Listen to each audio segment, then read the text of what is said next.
Hello everyone, সবাই কেমন আছো? নিশ্চয়ই ভালো আছো, সুস্থ আছো। শীতের সকালগুলো জানি সবারই কিন্তু খুব কষ্ট হচ্ছে উঠতে, সবারই কাজকর্ম করতে কষ্ট হয়, কিন্তু কিছু করার নেই। সবারই সকালবেলা থেকে উঠে অফিস, স্কুল সব কিছুর জন্য দৌড়াদৌড়ি পড়ে যায়। আমার কিন্তু প্রচণ্ড ঠান্ডা লেগেছে, সেটা আমাকে গলা শুনে নিশ্চয়ই তোমরা বুঝতেই পারছো। প্রচণ্ড কাশি হয়েছে, সর্দি কাশি, আর ডাক্তারও দেখানো হয়েছে, তো অ্যান্টিবায়োটিক চলছে আমার, কারণ শুকনো কাশি হয়েছে। আর কাশির থেকেই মানে এত কষ্ট হচ্ছে যখন কাশি শুরু হচ্ছে, সে আর বলার কথা নয়। যাই হোক, আজকে মেথির পরোটা করেছিলাম ব্রেকফাস্টে, আর দিব্যেন্দুকে লাঞ্চে ভাত, একটা আলু ফুলকপি টমেটো দিয়ে সবজি করেছিলাম, আর তার সাথে রায়তা। তো ফার্স্টে দিব্যেন্দুকে রেডি করে দিলাম, আর ব্রেকফাস্টে আজকে মেথির পরোটা করেছিলাম। তো মেথির পরোটাতে খুব বেশি টাইম লাগে না, যদি মানে আটাটার মধ্যে মেথির শাক আর বাকি সব মশলা দিয়ে ডোটাকে রেডি করা হয়, রেডি করে রাখা যায় কিছুক্ষণ আগের থেকে, তাহলে কিন্তু পরোটাগুলো বানাতে বেশিক্ষণ টাইম লাগে না, একদম রুটির মতন পাতলা পাতলা পরোটা রেডি হয়ে যায়।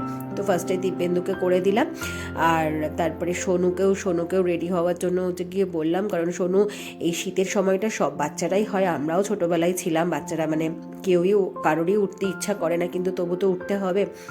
তো সেই মানে গরমকালে যেরকম টাইমেও স্নান করতো, এখন তারা আরও আধা ঘন্টা 40 মিনিট পরে গিয়ে স্নান করে, মানে এমনই অবস্থা। যাই হোক, তাড়াতাড়ি করে রেডি হচ্ছিলো, এদিকে মাঝে মাঝে এসে ড্রাই ফ্রুটস মুখের মধ্যে দিয়ে যাচ্ছি, নাহলে সেটুকুও খেয়ে যাবে না। ওই 1 গ্লাস জল দিয়েছি, সেটুকুও খাবে না, তারপরে আর্ধেক রেখে দিয়ে যাচ্ছিলো, সেটুকু আমি খাইয়ে দিলাম। এরপরে তো বেরিয়ে গেল, তো এখন এক্সাম চলছে। কেন কি গত উইকেই এক্সাম শেষ হয়ে যেত আমাদের এখানে, যেহেতু মহারাষ্ট্রের হচ্ছে মানে স্টেটের যেহেতু হচ্ছে কি ইলেকশন চলছিল, তো তার জন্যই লাস্ট উইক কিন্তু স্কুলের হচ্ছে কি এক্সামগুলো সব মানে বন্ধ রেখেছিল, তো এই উইক থেকে আবার শুরু হয়েছে। তো ও তারপরে বেরিয়ে গেল, আর আজকে বাস আগে এসে দাঁড়িয়েছিল, আর সোনু হচ্ছে পরে নিচে গেছে। যাই হোক, ও বেরিয়ে যাওয়ার হচ্ছে কি পরে আমিও এখানে হচ্ছে ফার্স্টে ঘরগুলো ভালো করে হচ্ছে কি গুছিয়ে নিলাম, সারা দিক একদম মানে তছনছ এলোমেলো হচ্ছে গিয়ে হয়েছিল, যা হয় আর কি সকালবেলা তাড়াহুড়োতে, মানে সেগুলো সমস্ত কিছু ভালো করে গুছিয়ে ঝাড়পোছ করে নিয়ে ডাস্টিং করে নিয়ে, আর এত সুন্দর বেডরুমগুলোতে রোদ আসে, ব্যালকনিতে বেশ খানিকক্ষণ দাঁড়িয়েছিলাম। ব্যাকটা এত ভালো লাগে, মানে সকালবেলাতে উঠলেই ব্যাকে ভীষণ পেন হয়, তো ওই রোদে দাঁড়িয়ে থাকলে খুব আরাম হয়।